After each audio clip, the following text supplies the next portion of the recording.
कर चुके हैं, लेकिन महत्वपूर्ण राज्य पंजाब बहुत ही इंपॉर्टेंट राज्य है कांग्रेस के लिए, लेकिन क्या उतना ही इंपॉर्टेंट बीजेपी के लिए भी है? क्या बीजेपी इस बार कैप्टन अमरिंदर सिंह के साथ, यानी कि एक नया कैप्टन मिल गया बीजेपी को, नैया पार लगा पाएगा? ये समझेंगे। तो आइए सबसे पहले देखते हैं कि 2017 में क्या दलीय स्थिति थी जब चुनाव हुए थे। फटाफट स्क्रीन पर ले आइए 2017 की स्थिति, दलीय स्थिति। उसके बाद आज क्या कुछ हो रहा है। अगर आज सरकार बने, आज चुनाव हो, तो किसकी सरकार बनेगी पंजाब में? लेकिन अभी देखिए 2017 में कांग्रेस पार्टी के खाते में 77 सीटें आई थी, 77 सीट्स। आम आदमी पार्टी और LIP ये दोनों मिलकर के 20 और 22 सीटें इन दोनों के खाते में गई थी, यानी आम आदमी पार्टी के खाते में 20 सीटें थी। शिरोमणि अकाली दल के खाते में 15, दोनों का गठबंधन था, यानी बीजेपी और शिरोमणि अकाली दल दोनों का गठबंधन कब टूटा आप जानते हैं। हरसिमरत कौर जो हैं बादल, वो किसानों के आंदोलन के समय उन्होंने साथ छोड़ दिया बीजेपी का, और शिरोमणि अकाली दल अभी पंजाब में अकेला नहीं बल्कि BSP के साथ चुनाव लड़ रहा है। और साथ में बीजेपी जो है वो अलग अपने खाते में, जैसा मैं पहले बता रहा था कि कैप्टन अमरिंदर सिंह को ले चुकी है। तो बीजेपी कैप्टन के खेमे में और शिरोमणि अकाली दल BSP के साथ ही, और आम आदमी पार्टी भी, और ये तमाम चीजें आप देख रहे हैं। इसके बाद अब 2022 में क्या कुछ होगा। 117 सीटों के विधानसभा पंजाब में प्रधानमंत्री नरेंद्र मोदी जाते हैं, बचकर चले आते हैं, जान बचाकर आते हैं। तो प्रधानमंत्री नरेंद्र मोदी की जो बात होती है, आज बिजनौर की भी बात हो रही थी, वहां से भी वो बचते बचाते निकल के आए हैं, और पंजाब से भी निकल के आए थे। क्या प्रधानमंत्री का ये जो बयान है वो बयान मायने रखेगा? ये भी समझेंगे, देखेंगे। तो बहुत सारी बातें होंगी। हमारे साथ कुछ खास साथी जुड़े हुए हैं, लेकिन उन सब के बीच आऊं उससे पहले मैं चाहूंगा कि पंजाब के जो आंकड़े हैं ये लेकर के आइए कि INC, आम आदमी party, Shiromani Akali Dal, BJP, others, इन सब के खाते में किसके पास कितनी सीटें आ रही हैं, ये जरा फटाफट लेके आइए। देखिए स्क्रीन पर ये आंकड़े हैं सामने। कांग्रेस 63 से 65 सीटें आज की तारीख में कांग्रेस की सरकार बन रही है, यानी रिपीट हो रही है हमारे ओपिनियन पोल के हिसाब से। पंजाब में 63 से 65 सीटें, आम आदमी पार्टी 30 से 32 सीटें, यानी हाफ है, और शिरोमणि अकाली दल 17 से 19। यहां शिरोमणि अकाली दल को बढ़त देख रहे हैं हम, अगर हमारा पुराना आंकड़ा आप याद कीजिए तो, और बीजेपी 1 से 3, जबकि अदर्स के खाते में 1 से 3, यानी कि अदर्स और बीजेपी लगभग बराबर। लेकिन यहां मुख्य लड़ाई में कांग्रेस, आम आदमी पार्टी और शिरोमणि अकाली दल, ये जो 3 पार्टियां हैं। शिरोमणि अकाली दल के साथ BSP का गठबंधन है, क्या BSP का साथ मिल रहा है, ये भी जानेंगे। अगर विजय शुक्ला जी हमारे साथ जुड़े हुए हैं, पंजाब को बहुत नज़दीक से आप कवर करते रहे हैं। विजय शुक्ला जी क्या कहेंगे, जरा समझाइए। आप पहले भी बता रहे थे पंजाब का, फिर शिविंदर जी के पास आऊंगा। पंजाब में बैठे हुए हैं और बहुत नज़दीक से देख भी रहे हैं पंजाब को। शिरोमणि अकाली दल और BSP का गठबंधन यहाँ काम करता हुआ दिखाई नहीं दे रहा है। क्या चरणजीत सिंह चन्नी को CM पद की घोषणा, जो उनका जो उम्मीदवार के रूप में कांग्रेस ने जो ला के खड़ा कर दिया है, इसका असर है? या क्योंकि घोषणा तो कल हुई है, इससे पहले इसकी चर्चा तो हो रही थी।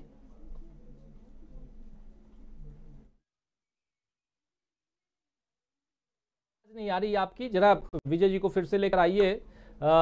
लेकिन जी विजय जी, आवाज नहीं आ रही विजय जी।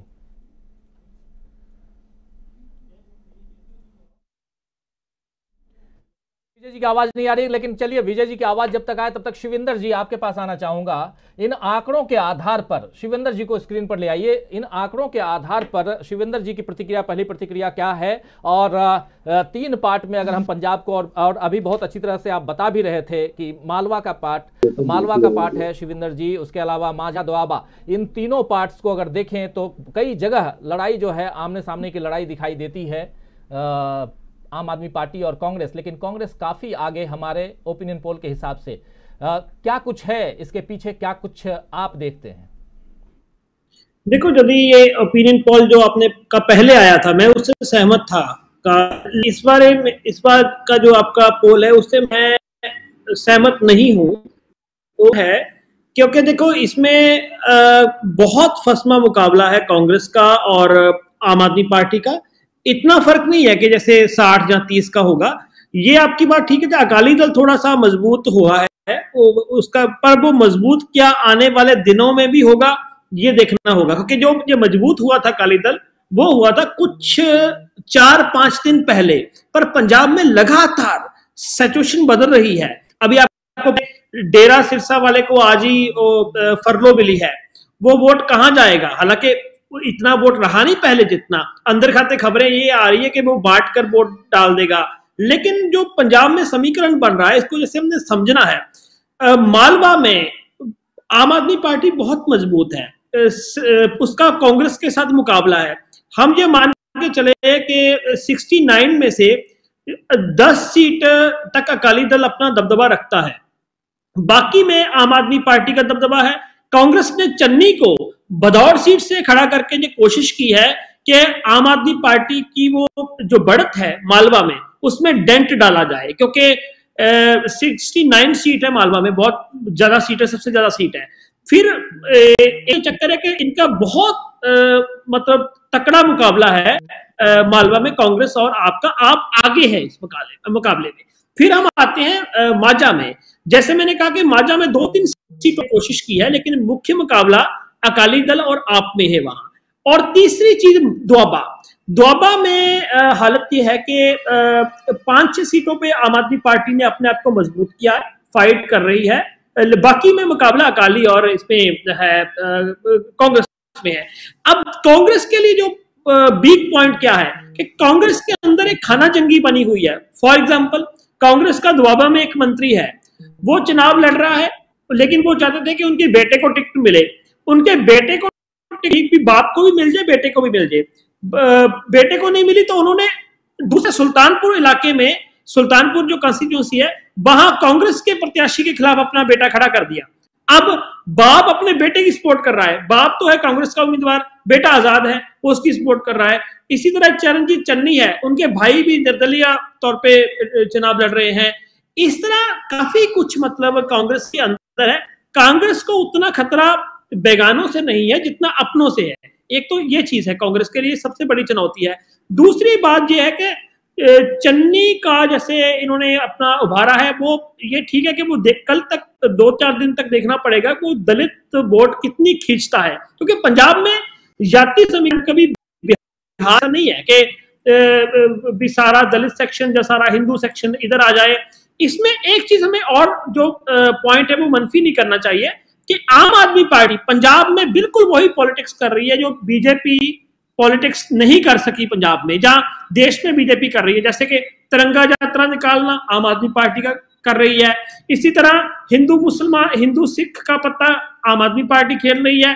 अपने आप को अलग पार्टी कहने वाली पार्टी पंजाब में वो एजेंडे सेट कर रही है, कभी पंजाबी मन ने स्वीकारा नहीं। वो इसलिए क्योंकि इस बार उनकी कोशिश है कि थोड़ा हिंदू वोट में खींच लूं। हालांकि पंजाब का हिंदू का स्वभाव उस तरह नहीं है जैसे कि हम देश में देख रहे हैं, क्योंकि आप देखिए ना कि 40% जहां हिंदू है फिर भी वो कभी बीजेपी की तरफ नहीं गया। लेकिन अब आम आदमी पार्टी, बीजेपी की कभी हिम्मत नहीं हुई पंजाब में तिरंगा यात्रा निकालने की, लेकिन आम आदमी पार्टी निकाल रही है। आम आदमी पार्टी निकाल रही है तिरंगा यात्रा, और ये जो है इससे साफ है कि आम आदमी पार्टी जो है बहुत मजबूती से चुनाव लड़ रही है। लेकिन हमारे आंकड़े कुछ और कह रहे हैं। हमारे आंकड़ों के हिसाब से कांग्रेस पार्टी को यहाँ पूर्ण बहुमत हम देख रहे हैं, और बहुमत के लिए आप जानते हैं कि 59 सीटें चाहिए, और यहाँ पर 63 से 65 सीटें यानी 64 सीटें अगर कहें दोनों का मीन तो कांग्रेस के खाते में, और आम आदमी पार्टी 30 से 32 सीटें, जबकि शिरोमणि अकाली दल 17 से 19 सीटें। राहुल लाल जी, फर्स्ट कमेंट आपसे चाहूंगा कि इन आंकड़ों को देख करके, खासकर पंजाब के आंकड़ों को देख करके क्या कुछ कह रहे हैं आप? आपके पास भी खबरें आती होंगी, क्या कुछ आप देख रहे हैं? आपका ओपिनियन क्या कहता है? देखिए, पंजाब जैसा कि लोग देख रहे हैं कि मालवा, माझा, दोआब ये तीनों सेक्शन में जो बटी हुई है उसमें कांग्रेस इकलौती पार्टी है जो तीनों सेक्शन में उपस्थित है। जो बाकी जो पार्टियां हैं उस रूप में उसकी मौजूदगी तीनों जगह पे नहीं है। यह सच है कि आम आदमी पार्टी ने मालवा में एक तरह से जो है कि उसने वहां पे अच्छी खासी अपनी उपस्थिति दर्ज कराई है, लेकिन क्या केवल मालवा में अपना बहुत मजबूत उपस्थिति दर्ज करा के 69 सीट्स है वहां पे, तो क्या उस पूरे सीट्स को वही जीतेंगे? क्योंकि देखिए हम लोगों को समझना पड़ेगा कि जिस तरह से चरणजीत सिंह चन्नी के नाम की घोषणा कर दी गई है, उन्होंने 111 दिनों में जो पूरी राजनीति की है, उन्होंने जब से वो पद पे संभाले हैं उन्होंने, तो उनका जनता के साथ कनेक्टिविटी और उनके तमाम तरह की चीजें, कहीं कहीं कांग्रेस अब तक नुकसान की स्थिति में थी कि वो एक तरह से चन्नी के नाम को घोषित नहीं कर रही थी। उनके नाम के घोषणा के बाद स्थितियां जरूर जो है कि वो हमें तो लग रहा है कि जो आपका संख्या है ये इसमें हो सकता है कि कुछ एक दो जुड़ ही जाए, वो घटेगा नहीं। क्योंकि देखिए लगातार अब तक जिस रूप में शिरोमणि अकाली दल को देखा जा रहा है, शिरोमणि अकाली दल लगातार चुनाव के साथ साथ अपनी ताकत में वृद्धि कर रहा है, ये हम लोगों को समझना पड़ेगा। उसके ताकत में वृद्धि हो रही है, तो जब शिरोमणि अकाली दल की ताकत में वृद्धि हो रही है, वो जो नुकसान है वो नुकसान कहीं कहीं आम आदमी पार्टी को पहुंच रहा है, जो वो अकाली दल की जो स्थिति मजबूत हो रही है।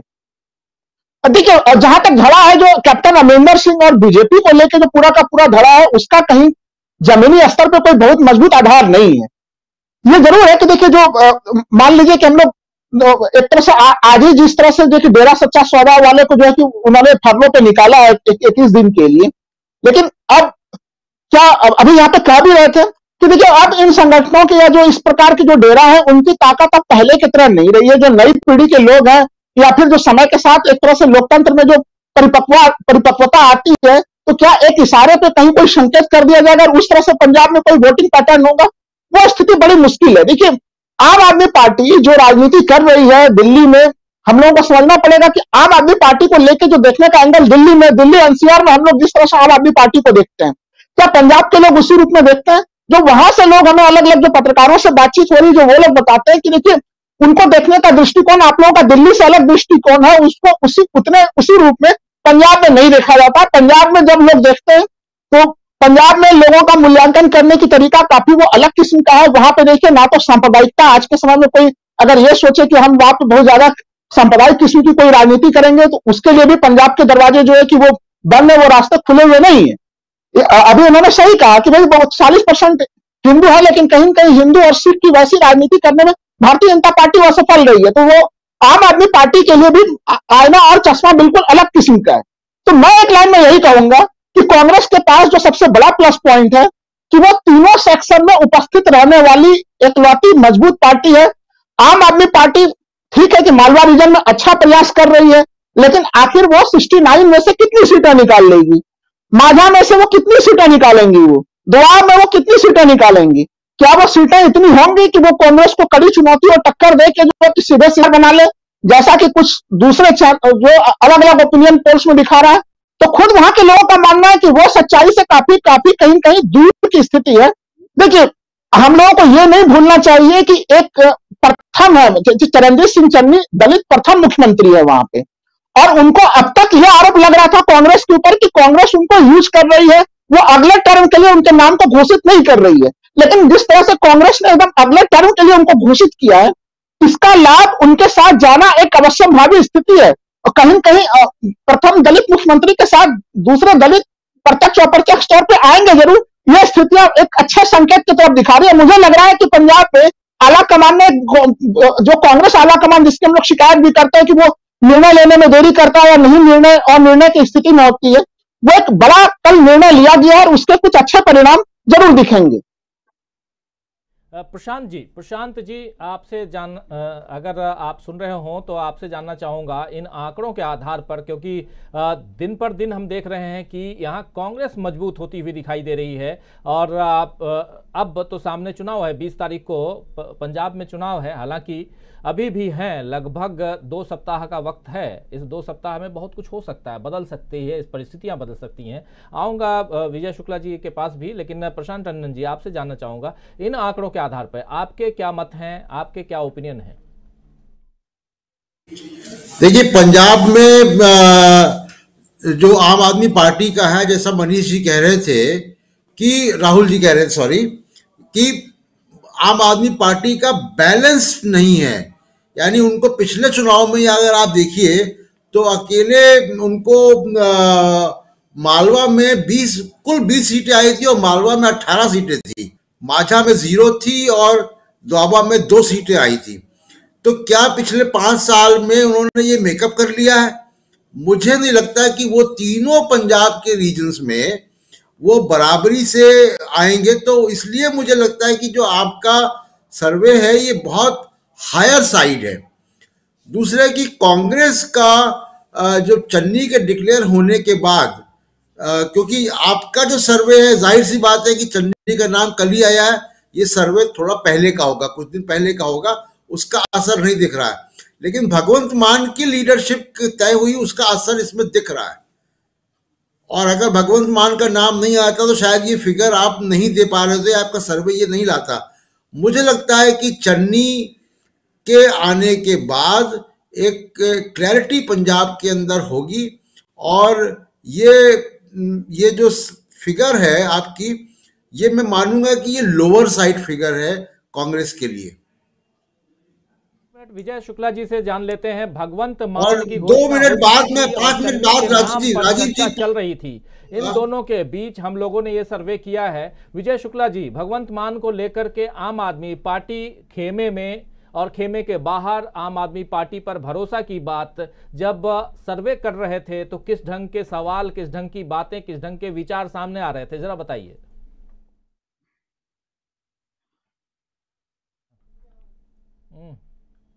राजीव जी, जो पहले था, जब तक आम आदमी पार्टी ने सीएम कैंडिडेट अपना डिक्लेयर नहीं किया था, तब तक लोगों का भरोसा पार्टी पर नहीं था। जैसे ही उन्होंने अपना सीएम कैंडिडेट डिक्लेयर किया, लोगों का भरोसा और मजबूत हुआ है। उसका फायदा आप सर्वे में देख रहे हैं। रही बात चन्नी जी की, तो लोगों के बीच में पहले से ये चर्चा का विषय था। हमारे सर्वे में ये पॉइंट पहले से इसलिए था क्योंकि 2.5 साल वाली नीति का यहाँ पर एक अफवाह का एक दौर बनाया गया था, जिसमें लोग ये मान के चल रहे थे कि कांग्रेस ऐसी बेवकूफी नहीं करेगी, कांग्रेस सीधे तौर पर किसी एक का नाम डिक्लेयर करेगी और चन्नी होगा। तो लोगों का माइंडसेट कहीं ना कहीं से बना हुआ था कि चन्नी को सीएम डिक्लेयर किया जाएगा, क्योंकि कांग्रेस ने भी देखा चन्नी के नाम का फायदा कांग्रेस को सीधा वोटिंग कन्वर्जन में मिल रहा है। दूसरा जो सबसे बड़ा कारण एक कांग्रेस का ये डिक्लेयर करने का जो रहा, जो मेरा मानना है, जो लोगों का ओपिनियन रहा है कि कांग्रेस ने दबाव में भी चन्नी को आगे किया है।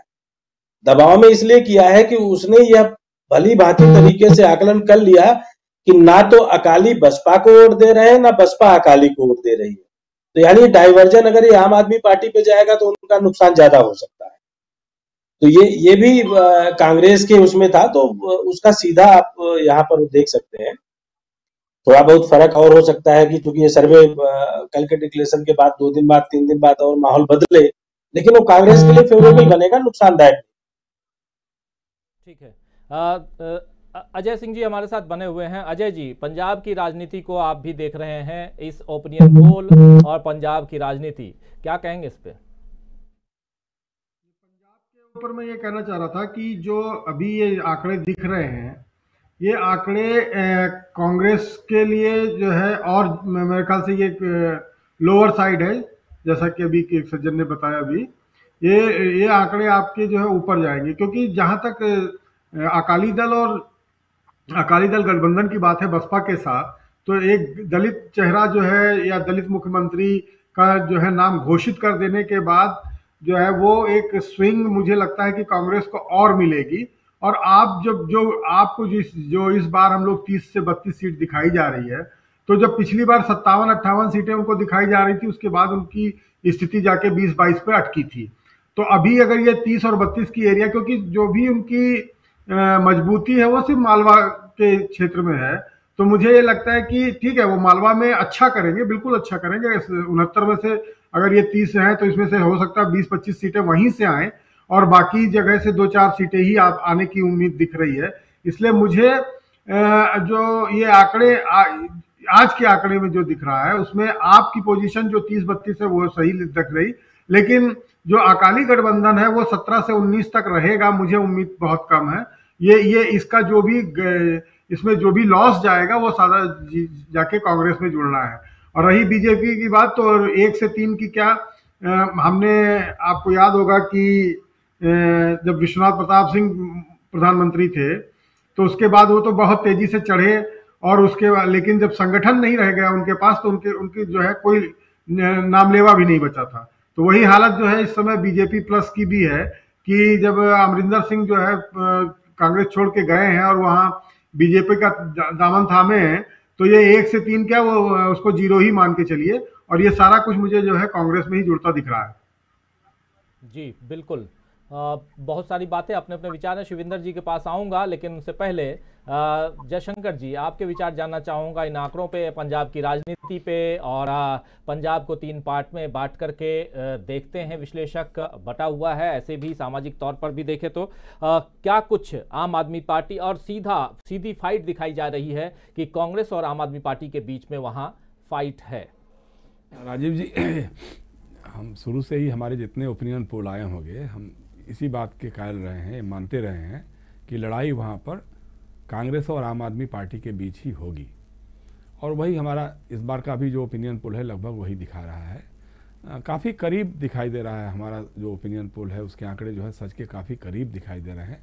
लेकिन मुझे लगता है कि चन्नी के मुख्यमंत्री पद का दावेदार घोषित करने के बाद और जिस तरह से घोषित किया गया, वहाँ नवजोत सिंह सिद्धू भी थे, सुनील जाखड़ भी थे, और हाथ उठा करके जिस तरह से उन्होंने उनका ये किया, उससे लगता है कि हमको इसमें से सीटें और बढ़ेंगी, 70 के आसपास भी सीटें जा सकती हैं। देखिए, सीधी सी बात है कि पंजाब में दलित और जाट सिख परंपरागत रूप से कभी एक साथ नहीं रहे हैं।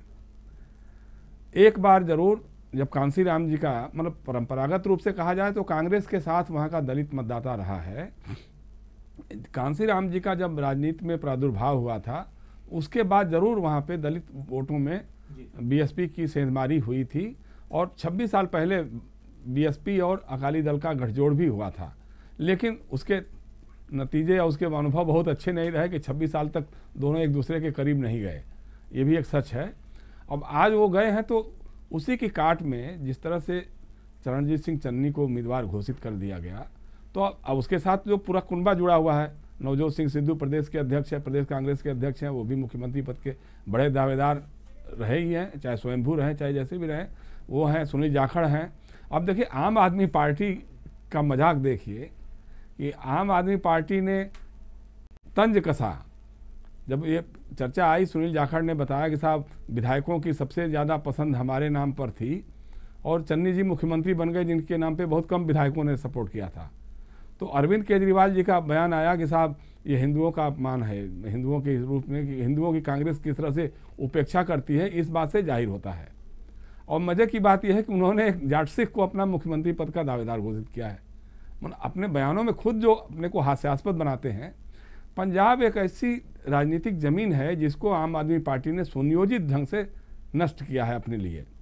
आपको याद होगा कि दिल्ली के बाद सबसे बड़ा राजनीतिक गढ़ का आम आदमी पार्टी का पंजाब ही उभर के आया था। यहाँ तक कि 2014 के लोकसभा चुनाव में दिल्ली में भी आम आदमी पार्टी को 1 सीट नहीं मिली थी, वहीं पे पंजाब में इसको 4 सीटें मिली थी।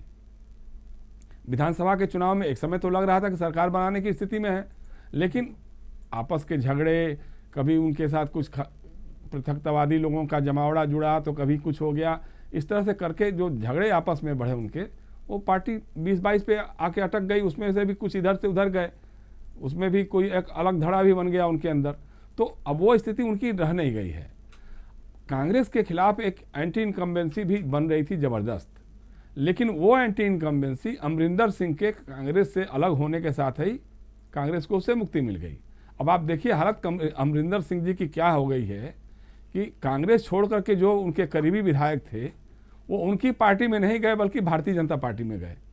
किस लिए गए? हो सकता है बीजेपी थोड़ा पैसे उसे से मदद करेगी ज़्यादा ढंग से, या प्रशासन का भी कुछ लाभ, थोड़ा केंद्रीय प्रशासन का लाभ उसको शायद कुछ मिल जाए तो अलग बात है।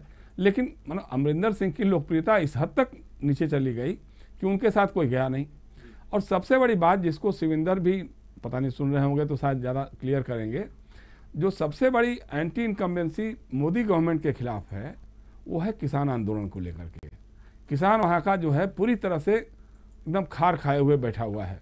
हमको ऐसी उम्मीद ऐसे लग रही थी, आशंका लग रही थी, उम्मीद तो नहीं आशंका लग रही थी कि जो किसान आंदोलन की कुछ धड़े थे वो लोग चुनाव मैदान में उतरे हुए हैं, और हो सकता है कि वो वोटों का बंटवारा करेंगे जो एंटी बीजेपी या एंटी वोट है, उसमें कुछ थोड़ा बंटवारा कर दें शायद कांग्रेस या आम आदमी पार्टी, या उसके अलावा किसान आंदोलन के पार्टियां जो हैं उनको भी कुछ सीटें या कुछ वोट मिल जाए। लेकिन हमारा ओपिनियन पोल भी कहीं से भी नहीं बता पा रहा है कि उनके यहाँ एक तो रिकॉग्नाइज नहीं किया चुनाव आयोग ने उनको समय रहते हुए, इसलिए वो निर्दलीय के रूप में चुनाव लड़ने लग गए। तो उनको जब खारिज होने का मतलब है कि जो किसान, जो त्रस्त किसान है केंद्र सरकार की नीतियों के खिलाफ, कृषि विधेयकों, कृषि कानूनों के खिलाफ जिन्होंने संघर्ष किया, या अभी भी जो एमएसपी की गारंटी के लिए लड़ रहे हैं, और जिस तरह से केंद्र सरकार ने उनको ठगा है, मतलब जो समझौते हुए थे जिसके कारण सिंघू बॉर्डर हो या ये अपना गाजीपुर का बॉर्डर हो, यहाँ से किसान आंदोलनकारी उठ करके अपने अपने गांव चले गए, उन समझौतों में से एक रत्ती भर भी अमल नहीं हुआ। न तो किसान आंदोलन में जो मरे हुए किसान हैं 700-750 किसान, उनके परिवार के लोगों को कोई मुआवजा मिला है, और न ही जो उनके ऊपर मुकदमे लगाए गए थे उसकी वापसी की बात तय हुई थी, वो मुकदमे अभी तक वापस नहीं हुए हैं। और एमएसपी की गारंटी के बारे में तो कोई चर्चा ही नहीं। अब 2 दिन पहले अभी जो है नरेंद्र सिंह तोमर जी का बयान आया कि साहब चुनाव के बाद जो है 5 राज्य विधानसभाओं के चुनाव के बाद एमएसपी पर समिति बनाई जाएगी। समिति बनाने के लिए क्या ज्योतिषी या किसी मुहूर्त का इंतजार है क्या? ये समझौते होने के बाद तुरंत हो सकता था, ऐसी कोई तो बात नहीं थी। एक कहीं ना कहीं एक धमकी भी है कि भाई चुनाव में अगर नतीजे हमारे पक्ष में आएंगे तो हम समिति बनाएंगे, नहीं तो फिर ठाई फीस। तो ये जो रहा है, इसको लेकर के अंदर अंदर किसान जो है जला हुआ, भुना हुआ बैठा हुआ है। और यही कारण है कि आज अकाली दल का भी ग्राफ उठ नहीं पा रहा है, क्योंकि कहीं ना कहीं लोगों को लगता है कि अगर अकाली दल को ज़्यादा सीटें मिल गई और कुछ एक सीटें भाजपा को भी मिल गई तो घूम फिर करके बहुजन समाज पार्टी और ये लोग मिल करके एक सरकार बना सकते हैं, पंजाब के जनादेश को छल सकते हैं। तो इसलिए भी अकाली दल या बीएसपी को कोई खास समर्थन नहीं मिल रहा है। और ये जो 100 दिन का जो मुख्यमंत्री जो चरणजीत सिंह चन्नी ने जिस ढंग से काम किया है, जिस ढंग से आम आदमी का मुख्यमंत्री अपने को प्रोजेक्ट करने में सफल रहे हैं चन्नी, और ख़ास तौर से जो प्रशासनिक कुशलता दिखाई है, जब हमारे प्रधानमंत्री नरेंद्र मोदी ने ढिढोरा पिटवाया कि उनकी जान को खतरा था, साहब उनको जिंदा लौट गए, उनके लिए सबसे बड़ी भाग्य की बात, सौभाग्य की बात है। उसको जिस तरह से चरणजीत सिंह चन्नी ने डील किया, वो अपने आप में उनके राजनीतिक कौशल का परिचायक है। ये सारी बातें घुमा फिरा करके हमको ये ऐसा लगता है अजीब जी कि ये आंकड़े 70 के आसपास कांग्रेस का जा सकता है, और आम आदमी पार्टी या इनके अकाली दल वाले गठबंधन से थोड़ी सीटें और कम हो सकती हैं। भाजपा और अमरिंदर सिंह का नामलेवा भी बचेगा कि नहीं विधानसभा में, कहना मुश्किल है जी। तो ये 70 सीटें जा सकती हैं, जैसा जयशंकर जी कह रहे हैं, अजय जी भी बता रहे थे, प्रशांत टंडन जी भी बता रहे थे, राहुल लाल जी भी बता रहे थे कि ये सीटें बढ़ सकती हैं। और विजय शुक्ला जी, आप हमारे साथ जुड़े हुए, आवाज़ आपकी अगर आ रही हो तो विजय शुक्ला जी आपसे समझना चाहूँगा, आप कुछ बता रहे थे लेकिन उस समय आवाज़ आपकी कट गई। पंजाब को लेकर के, आम आदमी पार्टी को लेकर के दिल्ली में और आसपास, मतलब दिल्ली के मीडिया में काफ़ी चर्चा है, बहुत ज़्यादा लोग इन्फ्लुएंस्ड हैं। क्या सचमुच आम आदमी पार्टी इस बार पंजाब में उतनी ही मजबूती से चुनाव लड़ रही है? राजीव जी, जो मजबूती 2017 के चुनाव में आम आदमी पार्टी की थी, आज आम आदमी पार्टी उससे आधी मजबूती में दिख रही है। पहले ही वो आधी लड़ाई लड़ रही है। तो 2017 वाला माहौल तो नहीं है, ये जाहिर सी बात है, लोगों में सीधे तौर पर दिख रहा है। बाकी जो हमारा ओपिनियन लोगों के बीच में रहा है, जो निकाल करके हम ले आए हैं, वो यही रहा है कि कहीं ना कहीं उसको जो फायदा मिल रहा है वो अकालियों को एकजुट ना होने के कारण ना मिल पा रहा है, अकाली और बसपा में डाइवर्जन के कारण मिल पा रहा है, उसको वही फायदा है। बाकी यहाँ र्यूमर मैनेजमेंट आम आदमी पार्टी का बड़ा तगड़ा है। लोग दिल्ली के मॉडल की बात जरूर करते हैं कि दिल्ली में ऐसा हुआ होगा, लेकिन जैसे ही आप 2 सवाल पूछते हैं तो बोलते हैं कि हमने रिश्तेदारों से सुना है। और वाकई जो लोग आम आदमी पार्टी की बात करते हैं वो कहीं ना कहीं शांति रखते हैं, और दबे जब हम कैमरे या उसको हटा देते हैं तो वो सीधे बोलते हैं कि आम आदमी पार्टी को आप टिक भले लगा दीजिए लेकिन हम वोट अकाली को दे सकते हैं। तो ये जो चेंज है ये भी काफी कुछ हद तक ओपिनियन जो है मेकिंग का काम कर रहा है लोगों में, और 2-4 दिनों में इसका असर दिखेगा। एक सवाल और भी है विजय जी, किसानों के मुद्दे पे, क्योंकि किसानों के आंदोलन की जब जब बात होती है विजय जी, तो फिर पंजाब से शुरुआत होती है और पश्चिमी उत्तर प्रदेश पर खत्म, लेकिन खत्म नहीं, या कहें तो उत्तर प्रदेश के लिए एक दरवाजा खुलता है। लेकिन किसान भी यहाँ चुनाव लड़ रहे हैं, उनकी पार्टी चुनावी मैदान में है, किसानों की पार्टी। यहाँ पर क्या कुछ कह रहे हैं पंजाब में लोग किसानों को लेकर के?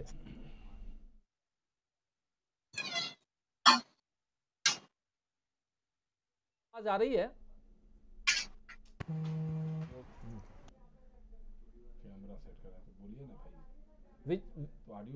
विजय जी,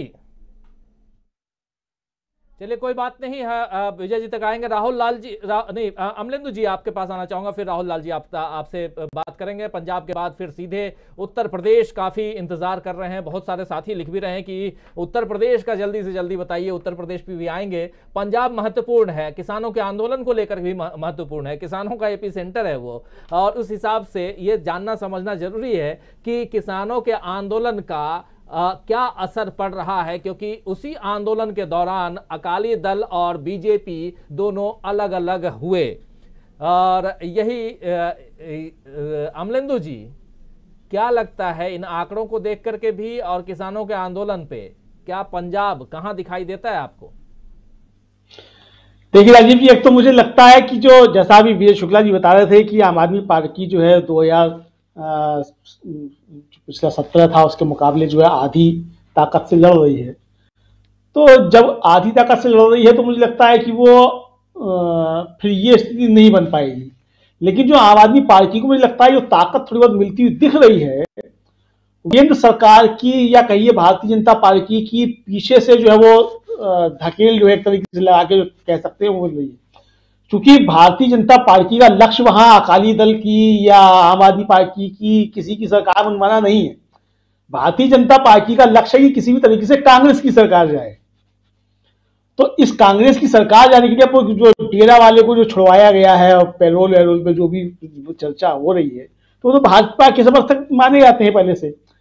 तो वो जो छुड़वाया गया तो वो आम आदमी पार्टी की मदद करने के लिए, जैसा कि संदेश आ रहे हैं, क्या वो जो है वो आम आदमी पार्टी की मदद के लिए जो उनको छुड़वाया गया है। ये तो ये संदेश अगर जा रहा है तो मुझे लगता है कि ये संदेश भी आम आदमी पार्टी को और नुकसान पहुंचाएगा। और आम आदमी पार्टी में जिस तरीके से भाजपा के लिए जमीन तैयार करने की कोशिश कर रही है, तो ये संदेश निश्चित तौर पर जाएगा और इसका नुकसान इसको आम आदमी पार्टी को वहां मुझे लगता है और होगा, क्योंकि अभी चुनाव में थोड़ा समय बचा है और ये चीजें फैलना शुरू हो जाएंगी। तो मुझको इसलिए लगता है कि हम लोग का जो आंकड़ा है, जैसा कि जयशंकर जी भी कह रहे थे कि ये 70 के आसपास तक जा सकता है, तो मुझे लगता है कि निश्चित तौर पर कांग्रेस का आंकड़ा 70 के आसपास तक जा सकता है। और ये आम आदमी पार्टी का जो है ये एक्सपोज जिस तरीके से होते जाएंगे, मुझे लगता है कि इनको नुकसान और होता जाएगा।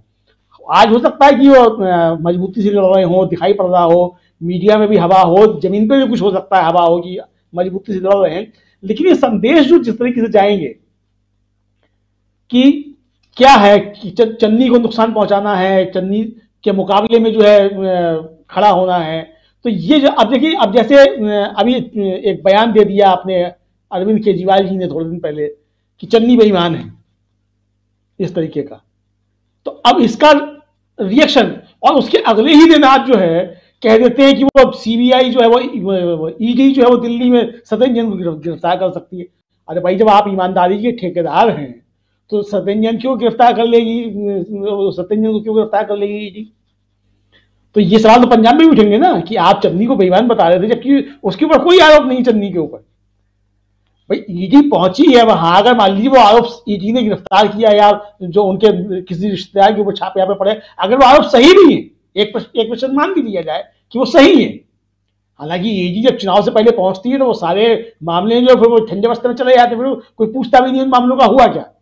तो लेकिन एक प्रश्न मान भी लीजिए अगर वो सही भी है तो चन्नी उसमें कहां से बेईमान हो गए। लेकिन आप तो स्वयं कह रहे हैं कि सत्येंद्र जैन को ईडी गिरफ्तार कर सकती है, यानी आप अपने दिल्ली के मंत्री के लिए जिस मॉडल को लेकर आप पंजाब में जा रहे हैं उसको आप स्वीकार कर रहे हैं कि यहाँ भ्रष्टाचार के मामले में आपका मंत्री है। तो मुझे लगता है कि जिस एक यूएसपी पे, मतलब भ्रष्टाचार और बिजली, दो मामलों पे आप जो जा रहे हैं, तो बिजली का मामला तो वैसे ही फेल है। पंजाब सरकार ने अच्छा काम किया बिजली के मामले में किसानों के लिए खासतौर से। तो ये सारी चीजें जब जाएंगी, मुझे लगता है कि इसका आम आदमी पार्टी को नुकसान होगा। जी राजीव जी, अगर विजय जी सुन पा रहे हो, विजय शुक्ला जी सुन पा रहे हैं? विजय शुक्ला जी, जानना चाहूंगा किसानों के मसले पर क्या कुछ कहते हैं, वहां की क्या जनता क्या कुछ कहती है, और किसान कितने मजबूत हैं, यानी कि किसानों की जो पार्टी है कितनी मजबूती के साथ चुनाव लड़ रही है। देखिए, जो किसानों का पहले रवैया था कि हम बीजेपी को या किसी और पार्टी को अंदर नहीं आने देंगे, या कुछ कुछ गांव में दिखता जरूर है, लेकिन जैसे किसानों ने अपने प्रतिनिधि खड़े कर दिए, चुनाव में आ गए, तब वो विरोध का रवैया नरम पड़ा है उनका, क्योंकि अब उनकी मजबूरी है कि अगर वो अपने प्रतिनिधियों को प्रचार करने के लिए कहीं और भेज रहे हैं तो लोगों को भी आने की, उनकी देने की मजबूरी है। लेकिन बड़ा क्लियर कट उनके दिमाग में बना पड़ा है कि मोदी के नाम पर तो वोट नहीं डालेंगे। उनका कहना है कि हमें कमल का निशान नहीं चाहिए, लोकल कैंडिडेट बिना कमल के निशान का आएगा, निर्दलीय आए तो हम उसको जिता सकते हैं। तो ये जो नैरेटिव है किसानों के दिमाग में बना पड़ा है। इस बार जो साफ तौर पर दिखा कि किसान के प्रतिनिधियों का राजनीति में आना किसान आंदोलन को कहीं न कहीं कमजोर करने की दिशा में एक बड़ा कदम हुआ है। इससे किसान कमजोर हुए हैं, आंदोलन करने की जो उनकी गति थी वो पड़ी है, और इसके राजनीति का मुझे लगता है खामियाजा भी होगा। काफी लोग गांव में ओपिनियन दे रहे हैं कि अगर ये लोग अपनी जमानत जब्त होने से नहीं बचा पाए तो मोदी जो तीनों बिल अपने आप लागू कर देगा कि आप तो पंजाब में ही फेल रहे। ये लोगों के अंदर दिमाग में अभी से बैठा हुआ है।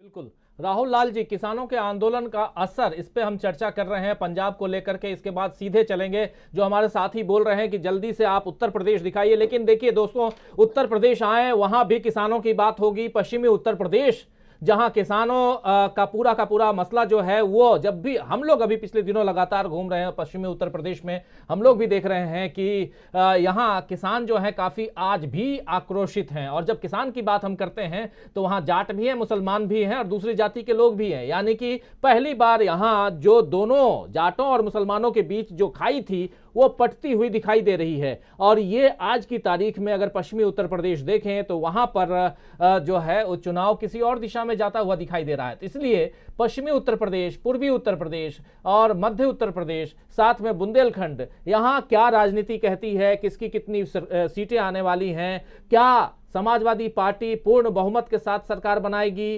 या समाजवादी पार्टी पीछे खिसक गई है इस सर्वे में, ये सब आपके सामने हम थोड़ा सा इंतजार कीजिए, थोड़ी देर में आपके सामने लेकर आएंगे। लेकिन उससे पहले जो आंकड़े आप देख रहे हैं अभी तक हमारे स्क्रीन पर हैं, स्टिल बिल्कुल फ्रीज्ड, वो आंकड़े हैं उत्तराखंड के जहां कांग्रेस की सरकार बन रही है, मणिपुर जहां हंग असेंबली लेकिन कांग्रेस आगे है और बीजेपी भी पीछे। लेकिन अगर हंग का मामला है तो ये मान के चलिए कि बीजेपी सरकार बनाएगी, जैसा हमारे साथी जो जुड़े हुए थे मणिपुर से, इंफाल से, वो बोल रहे थे। और हमने देखा भी, ये 2017 में वही हाल था। गोवा में इस वक्त आज की स्थिति है, उस स्थिति के आधार पर पिछले 20 दिनों में कांग्रेस मजबूती के साथ आगे बढ़ रही है, ये भी साफ हमारे इन आंकड़ों के साथ दिखाई दे रहा है। लेकिन बीजेपी के जो सीटें थी गोवा में, वो वही हैं जहां उस समय थी, यानी कि 13 सीटें, और आज भी 13 सीटें बीजेपी के खाते में आती हुई दिखाई दे रही हैं, जबकि कांग्रेस को पूर्ण बहुमत मिलता हुआ यहां दिखाई दे रहा है। और पंजाब आए तो पंजाब में कांग्रेस मजबूती के साथ आगे बढ़ती हुई दिखाई दे रही है,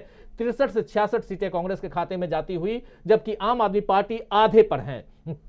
30 से 32 सीटें आम आदमी पार्टी और शिरोमणि अकाली दल 17 से 19, यानी कि उससे आधे पर शिरोमणि अकाली दल। कई साथी यहां पे कह रहे हैं कि शिरोमणि अकाली दल और आम आदमी पार्टी हो सकता है और नीचे आए और कांग्रेस हो सकता है और आगे जाए। लेकिन इन सब के बीच जब हम पंजाब की चर्चा कर रहे हैं तो किसानों की चर्चा यहां लाजिमी है, इसीलिए क्योंकि किसानों का आंदोलन उसकी शुरुआत होती है पंजाब से हरियाणा, हरियाणा से दिल्ली, और दिल्ली बॉर्डर पर 13 महीने किसान बैठते हैं। क्या ये 13 महीने का जो असर है वो पंजाब में भी दिखाई दे रहा है, तब जबकि पंजाब में किसान जो हैं वो अपनी पार्टी बनाकर चुनाव लड़ रहे हैं। और दूसरी तरफ संयुक्त किसान मोर्चा ने अपील कर दी है कि जहां जहां चुनाव हो रहे हैं वहां हमें बीजेपी को हराना है, इसके लिए आवाज बुलंद करनी है। ये बात भी अभी कुछ दिनों पहले प्रेस कॉन्फ्रेंस करके संयुक्त किसान मोर्चा ने कही है। इसका क्या असर पड़ रहा है, क्या असर दिखाई दे रहा है, ये जरा समझने की कोशिश करेंगे राहुल लाल जी आपसे, और उनके बाद थोड़ी चर्चा प्रशांत टंडन जी, और फिर आ जाएंगे हम सीधे उत्तर प्रदेश पे, अलग अलग उत्तर प्रदेश के पार्ट पे। 4 भाग में हम लोग बांटे हुए उत्तर प्रदेश। राहुल लाल जी क्या कहेंगे किसानों के आंदोलन को लेकर और पंजाब की राजनीति? देखिए पंजाब की राजनीति में किसान आंदोलन का बड़ा व्यापक प्रभाव है। यह अवश्य है कि उनको इलेक्शन लड़ना चाहिए, नहीं लड़ना चाहिए, उनके लड़ने से उनकी क्या स्थितियां बनी है, यह विमर्श एक अलग विषय अवश्य है। लेकिन 1.5 वर्ष तक जिस तरह से यह आंदोलन चला है, उस कारण से किसान आंदोलन के जो मांग थे, वो मांग जो है कि वो किसानों को छोड़ के बाकी और लोग भी, अब पंजाब किस तरह से वहां की पूरी अर्थव्यवस्था खेती किसानी पर टिकी हुई है, वो हम लोग सभी लोग जानते हैं। और इसी के साथ एक चीज जो वहां पे काफी ज्यादा वायरल हो रहा है एक तरह से वहां के व्हाट्सएप पे तमाम जगहों पे, कि दिल्ली सरकार ने काफी, जिस तरह से जब 3 कृषि कानून आए थे तो दिल्ली सरकार ने बड़ी हड़बड़ी में उनको नोटिफाइड कर दिया था। यहाँ पे हम लोगों को भूलना नहीं चाहिए। तो उससे संबंधित वीडियोज बड़े तेजी से वायरल हो रहे हैं, जिसमें बताने का यह प्रयास हो रहा है कि आम आदमी पार्टी एक तरह से भले ही बाद में उन 3 कृषि कानूनों का विरोध कर रही थी, लेकिन शुरुआती तौर पर उसने उस कृषि कानून का समर्थन कर दिया था। दूसरा चीज की देखिए, जो तो जिसके साथ मैं संक्षेप में समाप्त करूंगा, कि वहां पे देखिए जब से भगवंत मान बनाम जो ये लड़ाई जब से खींची है कि भाई भगवंत मान बनाम चरणजीत सिंह चन्नी, तो इस लड़ाई में कहीं कहीं ऑटोमेटिक पलड़ा जो है वो चरणजीत सिंह चन्नी का खुद ही भारी है। क्योंकि जो भगवंत मान, आप उनको उस प्रकार का लीडर, उन्होंने अपने लीडरशिप को उस रूप में विकसित नहीं किया। ये आम आदमी पार्टी की कमजोरी रही है कि वो एक तरह से जब 2014 में वो लोकसभा की 4-4 सीटें वहां पे जीतते हैं, तो वहां पे जो लीडरशिप ग्रूमिंग उनको करना चाहिए, अच्छा एक नेतृत्वकर्ता विकसित करना चाहिए, वो विकसित करने में आम आदमी पार्टी विफल रही है। देखिए साथ ही साथ आम आदमी पार्टी के ऊपर जो एक और बड़ा आरोप लग रहा है कि कहीं कहीं दलित अस्मिता के साथ वो खिलवाड़ कर रहे हैं। जो अभी अमलेंदु जी जिस तरफ से कह रहे थे कि भाई अगर आपके आम आदमी पार्टी के ऊपर अगर केंद्रीय एजेंसियों का अगर हमला हो, तब तो फिर वो एक तरह से ये कि भाई चुनावी मामले को लेकर वो हमले हो रहे हैं, इस समय आप उसमें सिंपैथी गेन करते हैं। लेकिन जब इसी प्रकार की चीजें चरणजीत सिंह चन्नी और उनके रिश्तेदारों के ऊपर जब इस समय ईडी या फिर तमाम दूसरी एजेंसियां जब एक्टिव हैं, तो वैसे स्थिति में उनको सीधे सीधे अपराधी आप मान ले रहे हैं और आप अपने पक्ष के लोगों को नहीं मान रहे। ये कुछ ऐसी स्थितियां हैं जिसको कि वहां पे लोग इस रूप में भी देख रहे हैं कि क्या भाई आम आदमी पार्टी इलेक्शन लड़ते लड़ते इतना दलित विरोधी हो गई कि एक दलित मुख्यमंत्री जो प्रथम बार आया है, उसके प्रति केंद्रीय एजेंसियां अगर वहां पे चुनाव के पहले कुछ कर रही है तो उसको आप 100% सही मानते हैं, लेकिन वही केंद्रीय एजेंसियां जब आपके विरुद्ध कार्रवाई करती है तो आप फिर अपने आप को क्लीन चिट देते हैं। तो उन केंद्रीय एजेंसियों को लेकर आपका दोहरा रवैया क्यों है? तो ये कुछ बड़े मुद्दे हैं पंजाब के मामले को लेकर। मैं अंततः केवल यही कहूंगा कि भगवंत मान बनाम चरणजीत सिंह चन्नी, तो उसमें चरणजीत सिंह चन्नी का नाम ऑटोमेटिक बड़ा हो जाता है, जो 111 दिनों में उन्होंने अपना कामकाज किया है। देखिए ये दिल्ली में जिस प्रकार की घोषणाएं कर रहे हैं, दिल्ली मॉडल को जिस रूप में प्रस्तुत कर रहे हैं, उससे एक बेहतर मॉडल को कहीं कहीं उन्होंने 111 दिनों में वहां पर उन्होंने खड़ा कर दिया। और खासकर एक वाजिब सवाल यहाँ पर प्रशांत टंडन जी उठ रहा है कि भगवंत मान बनाम, अगर आम आदमी पार्टी और कांग्रेस की बात करें तो भगवंत मान बनाम चन्नी दोनों में कौन आगे? दूसरी बात ये यहाँ पर कि चलिए एक बात यहाँ मानी जा सकती है कि कांग्रेस इनकम्बेंसी फैक्टर को यहाँ पर झेल रही हो, लेकिन क्या भगवंत मान उन चीज़ों को पाट पाएंगे? क्या भगवंत मान चन्नी को एक चुनौती दे पाएंगे जो भगवंत मान की एक अलग छवि बनी हुई है, हम सब अच्छी तरह से जानते हैं।